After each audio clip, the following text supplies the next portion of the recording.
নমস্কার। প্রথমেই সবাইকে সুপ্রভাত জানাই।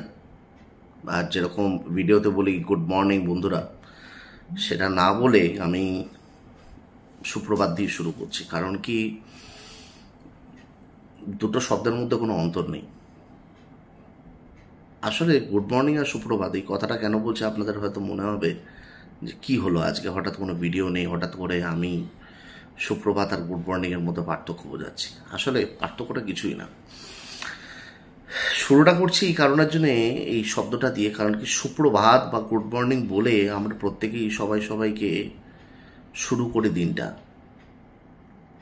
কিন্তু দিনটা শুরু করার প্রথমেই যেটা আমাদের ভাবার বিষয়, সেটা হচ্ছে গুরুজনদেরকে আমরা যথার্থ তাদেরকে সম্মান দিয়ে, তাদেরকে প্রণাম জানিয়ে দিনটা শুরু যেরকম করে থাকি,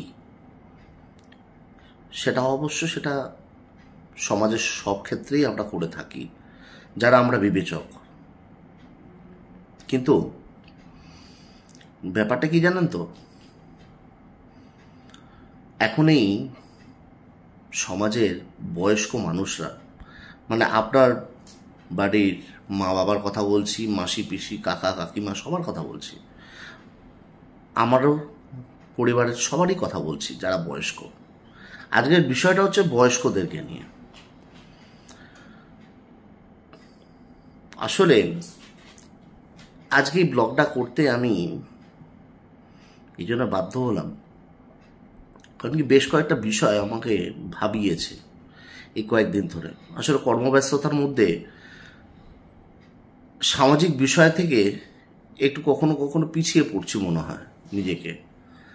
তাই নিজের স্বার্থে এবং নিজের জন্যে এবং সমাজের স্বার্থে আমার মনে হয়েছে এই কয়েকটা বিষয়কে তুলে ধরা খুব প্রয়োজন। কারণ কি, যারা আমাকে অনেক পুরনো দিন ধরে চেনেন তারা প্রত্যেকেই জানেন আমি মানুষের জন্যে কাজ করার চেষ্টা করেছি, রাজনৈতিক দলের হয়ে অনেক কাজ করেছি। কিন্তু এই ব্যক্তিগতভাবে আমার এই ভিডিওটা আজকের শুধুমাত্র তাদের জন্যে যারা বয়স্ক মানুষ যারা আছেন তাদের জন্য।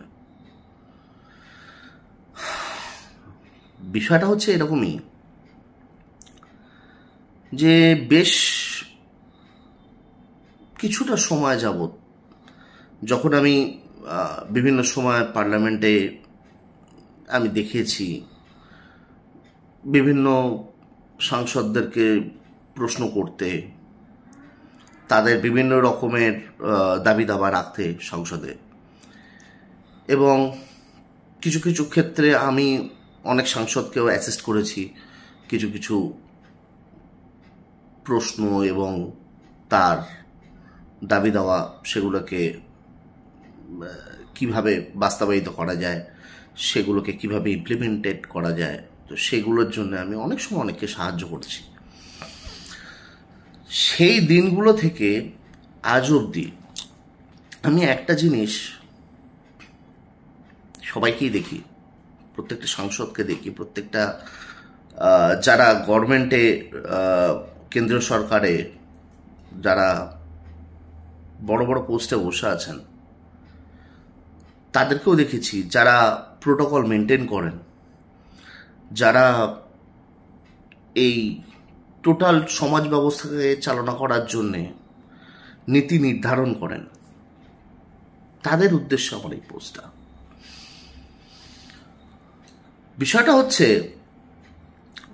যে আমি কারো নিন্দা বা কুৎসা করার জন্য এই ভিডিওটা করছি না, বা আমি কোনো রাজনৈতিক দলের হয়ে কোনো কথা বলার জন্য এই ভিডিওটা করছি না।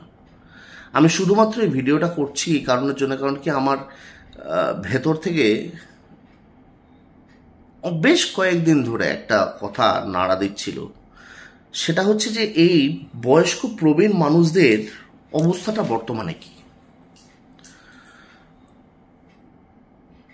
সরকার সে কেন্দ্রে হোক বা বিভিন্ন রাজ্যে, যে সরকারই থাকুক না কেন, সেই সরকারের প্রত্যেকটা মানুষকে এবং তার সাথে সাথে যারা জনপ্রতিনিধি নির্বাচিত হয়েছে, তাদের সবার উদ্দেশ্যে আমার এই পোস্টটা। তাদের কাছে আমার আবেদন, কোনো অভিযোগ নয়, আমার আবেদন, যে দীর্ঘদিন ধরে সংসদে বিভিন্ন রকমের বিল পাস হয়েছে, বিল পাস হয়, নতুন নতুন আইনের ইমপ্লিমেন্টেশন হয়, তাহলে সেই আইনগুলো বা নানান ধরনের যে ধরনের আইনকে বলবৎ করার জন্যে বিল পাস করা হয়, সেই বিলের মধ্যে এই প্রবীণ মানুষদের জন্যে কোনো রকমের সাহায্য বা সহযোগিতা সরকারের পক্ষ থেকে থাকবে না কেন? আজকে বলতে আমার দুঃখ হয়, এই বয়স্ক প্রবীণ মানুষগুলো তো সেই গভর্নমেন্টেরও যারা ব্যক্তি আছেন, যারা এই প্রোটোকলটাকে নীতি নির্ধারণ করেন, এবং যারা জনপ্রতিনিধি আছেন, আমরা তো সবাই কারো না কারো সন্তান। আজকে চিন্তা করে দেখুন তো, যারা আর্থিকভাবে আমরা সচ্ছল তাদের মা বাবাদের কথা, আর যারা আর্থিকভাবে সচ্ছল নয় সেসব তাদের মা বাবারা বা কাকা কাকিমা মাসি মেশোরা তারা কি করছে? আমি এত দূরেও যাচ্ছি না। এই যে প্রবীণ মানুষরা যারা রিটায়ারমেন্টের পর, আমাদের দেশের সংবিধানে এখন অবধি এটা বাস্তবায়িত যে কোনো ইন্স্যুরেন্স কোম্পানি কোনো প্রবীণ বয়স্ক মানুষকে ইন্স্যুরেন্স পলিসি ইস্যু করতে চান না, আর যদিও বা চান তারা মোটা অঙ্কের বিনিময়ে সেই ইন্স্যুরেন্স পলিসি ইস্যু করেন। শুধু তাই না, 70 বছরের ঊর্ধ্বে ইন্স্যুরেন্স পলিসি কখনো কখনো দেওয়া হয় না। এখানেই সীমিত নয়,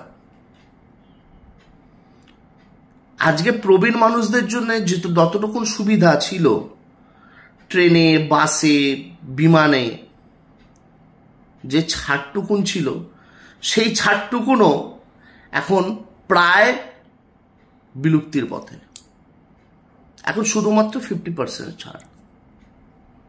চিন্তা করো, কেউ কোথাও ট্রাভেল করলে পরে সে বয়স্ক মানুষদের তাদের সীমিত আয়ের মধ্যে থেকেই তাদেরকে সমস্ত কিছু করতে হবে। এটা গেল আর একটা দিক। আর একটা যেটা আমাকে খুব মারাত্মকভাবে নাড়া দিয়েছে সেটা হচ্ছে, যারা রিটায়ার্ড কর্মচারী, সরকারি কর্মচারী, এবং তার সাথে সাথে যারা জনপ্রতিনিধি, ধরুন এমপি যারা রয়েছেন, এমএলএস যারা রয়েছেন, সব রাজ্যেরই, তারা কিন্তু একটা সার্টেন টাইমে অবসরের পরে রিটায়ারমেন্টের লাইফে কিন্তু তারা পেনশন পান। কিন্তু চিন্তা করুন তো, যে যারা রিটায়ার্ড সরকারি কর্মচারী নন, সেই প্রবীণ মানুষগুলোর কি হবে? আমরা কি কেউ ভেবেছি, বা আমরা কি কেউ কোনো আওয়াজ তুলি? সবকা সাথ সবকা বিকাশ মোদিজি বলেন, উন্নয়ন হচ্ছে, ভালো কথা, উন্নয়নের বিরোধী নয়। আমাদের বাংলার মুখ্যমন্ত্রী উন্নয়ন করার জন্য চেষ্টা করছেন, আমি উন্নয়নের বিরোধী নয়। আমি মানুষের পক্ষে, আমি উন্নয়নের পক্ষে। আমি জাতি ধর্ম নির্বিশেষে একটাই কথা বলতে চাই, যে এই বয়স্ক মানুষগুলোর অপরাধ কি? তাদেরকে নিয়ে কি কারো সোচ্চার হওয়া উচিত নয়? তাদের এই ন্যূনতম যে দাবিটা, যা তাদের যেটুকুনি শেষ বয়সের অবলম্বন, সরকার কি সেটা নিয়ে ভাবতে পারেন না? আমাদের সাংসদরা কি করছেন? সারা দেশের সাংসদদের উদ্দেশ্যে বলছি, পার্লামেন্টে যেসব বিষয় নিয়ে এখনকার দিনে আলোচনা হচ্ছে, আমি কখনো কখনো অবাক হয়ে যাই। যে বিষয়গুলো ইতিপূর্বে বহুবার আলোচনা হয়েছে, কিন্তু সিনিয়র সিটিজেনদেরকে নিয়ে আলোচনা করার লোক সংখ্যা এবং শোনার জন্যে এবং বলার জন্য দুটোরই অভাব। তাই আমি এই সিনিয়র সিটিজেনদের জন্যে, মানে প্রবীণ মানুষদের জন্যে আমি চাই যে কিছু নতুন বিল আসুক বা কিছু সরকার নীতি নির্ধারণ করুন। যেটা হচ্ছেটা কি, শুধু তাই নয়, আজকে চিন্তা করে দেখুন এই প্রবীণ বয়স্ক মানুষগুলো, তাদের জন্য কি আমাদের মতন ভারতবর্ষে এত বড় দেশে কোনো রকমের নতুন আইন বলবৎ হতে পারে না? আমরা লক্ষ লক্ষ মানুষ, কোটি কোটি মানুষ যে এত ট্যাক্স দিচ্ছি, দেশের উন্নয়নের স্বার্থে সেই ট্যাক্সের টাকাগুলো খরচা হয় ঠিকই, কিছু টাকা কি প্রবীণ মানুষদের জন্য বরাদ্দ করা যায় না? আজকে কথাগুলো বলছি এই কারণের জন্যে, শুধু এই বিষয়গুলো না, এর সাথে আর একটা ভয়ঙ্কর বিষয় আছে। যাদের সীমিত পুঁজি ছিল, চাকরিজীবী যখন যারা ছিলেন বা যারা বেসরকারি জায়গায় চাকরি করতেন, তাদের সীমিত কিছু পুঁজি তারা রেখেছিলেন যে আগামী জীবনটা যাতে ভালোভাবে কাটে। সেখানেও বাধা, সেখানে নীতি নির্ধারণের বাধা। আমি কিন্তু কাউকে কোনোভাবেই কিন্তু দায়ী করছি না, কোনো সরকারকে দায়ী করছি না, কোনো ব্যক্তিকে আমি দায়ী করছি না। আমি খালি বলছি দয়া করে একটুখানি আপনারা চোখ খুলুন। আমি প্রত্যেকটা মানুষ যারা পদে বসে আছেন, বড় বড় জায়গায় বসে আছেন, তাদের সবাইকে বলছি একটু চোখটা খুলুন। আপনারা সুদের হার আপনারা কমিয়ে দিচ্ছেন সিনিয়র সিটিজেনদের, খাবে কি তারা? যারা সচ্ছল তাদের জন্য একটা আপনারা মনোপলি তৈরি করুন, আর প্রবীণ মানুষদের জন্য একটা মনোপলি তৈরি করুন যে না, আমি হয়তো জানি না এই বিষয়ে, কারণ কি আমি হয়তো এই বিষয়টা নিয়ে পড়াশোনা করিনি, আমি জানি না যে আপনাদের স্ট্যান্ডিং পয়েন্ট কি আছে, যে আপনারা কিভাবে নীতি নির্ধারণ করেন। তাহলে একটা জায়গায় আপনারা আসুন, সেই বিল আনুন যে সিনিয়র সিটিজেনদের জন্য বছরে এই সুদটা হবে, একটা পার্মানেন্ট, যেখানে প্রত্যেক বারে এটা ভ্যারি করবে না।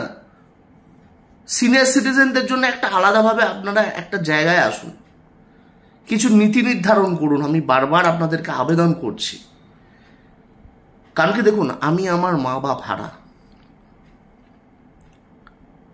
কিন্তু আমার পাশে ডান দিকে তাকালে পরে, বাঁ দিকে তাকালে পরে যেসব প্রবীণ বয়স্ক মানুষদেরকে আমি কখনো কখনো দেখি না, খুব কষ্ট হয়। আমি বিদেশে রয়েছি, কিন্তু তার সত্ত্বেও আজকে পোস্টটা করতে আমি বাধ্য হচ্ছি। তাই সেই জন্য না, সুপ্রভাত, গুড মর্নিং কোনটা বলবো সেই জন্য বলেছিলাম না যে সিমিলারিটিস আছে। কারণ কি, বাড়ির গুরুজনদেরকে ছাড়া, বয়স্ক মানুষদেরকে ছাড়া তো দিনটা শুরু হতে পারে না। আমরা সবাই ভগবানের পুজো করি, কিন্তু আমি আক্ষরিক অর্থে ছোটবেলা থেকে এটাতে বিশ্বাসী যে আমার কাছে আমার জীবনে সব থেকে বড় ভগবান হচ্ছেন আমার মা আর বাবা, তারপরে বাকি সবাই। হয়তো সবার থিঙ্কিং আলাদা হতেই পারে। তাই আমি আবার যারা আমাদের জনপ্রতিনিধি আছেন তাদের সবাইকেই বলবো যে আপনারা একটু নতুন নতুন কিছু দেখুন, যে কিভাবে কাজগুলো করা যায়, কিভাবে পার্লামেন্টে বলা যায়, কিভাবে বিলকে রেজ করা যায়, কিভাবে কেন্দ্রর সঙ্গে হাতে হাত মিলিয়ে কিভাবে বিলটাকে পাস করে বয়স্ক মানুষদের জন্য সার্বিকভাবে তাদের যাতে ভালো হয় তার ব্যবস্থা করা যায়।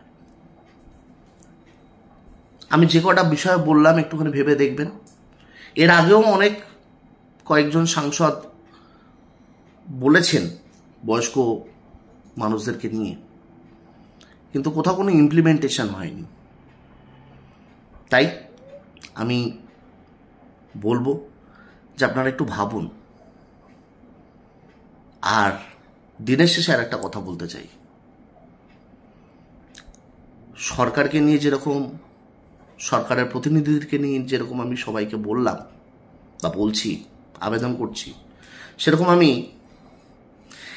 কিছু এই সমাজের বা এই পৃথিবীর কিছু অপদার্থ সন্তানদের উদ্দেশ্যে বলি, যারা আজ বাবা মাকে অবহেলা করে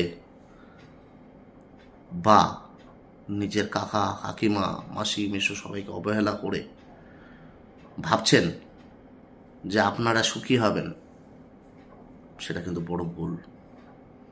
একদিন সেই জায়গাটাতে কিন্তু আপনাদেরও আসতে হবে। আর যারা আপনাদের ভবিষ্যৎ, মানে আপনাদের ছেলে মেয়েরা, তাদের কাছ থেকেও ঠিক এখন যে ব্যবহারটা আপনারা করছেন সেই ব্যবহারটা আপনাদেরও পেতে হবে।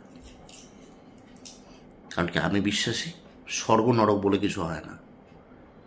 মানুষের মাঝে থেকে যে বিচারটা পাওয়া যায় এবং যেটা ভোগ করবেন সেটাই হচ্ছে স্বর্গ, সেটাই হচ্ছে নরক। তাই বয়স্কদের শ্রদ্ধা করতে শিখুন, আর বয়স্ক মানুষদেরকে নিয়ে কিছু ভাবনা চিন্তা করুন। কিভাবে তাদেরকে বাড়িতে রেখে বা নিজেদের একটা অঙ্গ হিসেবে তাদের সঙ্গে একটু গল্পগুজব করে, তাদের সঙ্গে সময় কাটিয়ে তাদেরকে একটুখানি সাময়িক আনন্দ দেওয়া। দিনের শেষে সেই মানুষগুলো না থাকলে না, বাড়ি কেন পাড়াটাও নিস্তব্ধ হয়ে যায়।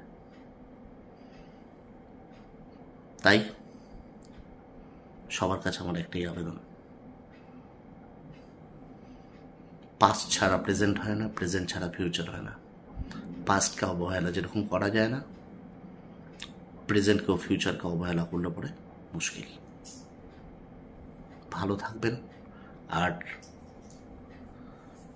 সবাইকে আমার একটাই আবার অনুরোধ, আবেদন, যারা জনপ্রতিনিধি রয়েছেন, যে আপনারা আরেকবার ভাবুন, চেষ্টা করুন কিভাবে এই বয়স্ক মানুষগুলোকে নিয়ে কিছু কাজ করা যায়। ধন্যবাদ। ভালো থাকবেন, সুস্থ থাকবেন। আর যা সবসময় বলে এসেছি, মানুষের পাশে থাকুন। আর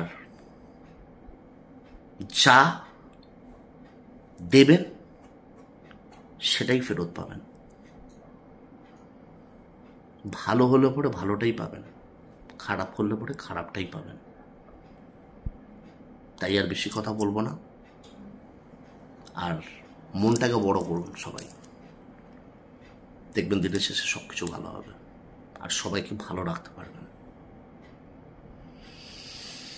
নমস্কার, দেখা হচ্ছে আবার নতুন ভিডিওতে। তবে একটু ভাববেন, যদি কিছু ভুল করলে থাকি তার জন্য ক্ষমা প্রার্থী। আর যদি কিছু ঠিক বলে থাকি তাহলে ঠিকঠাক নিয়ে নতুন চলার অঙ্গীকার করুন, যাতে এরকমভাবে কিছু মানুষের, বয়স্ক মানুষের পাশে এসে আমরা দাঁড়ালে পরে তাদেরও ভালো লাগে।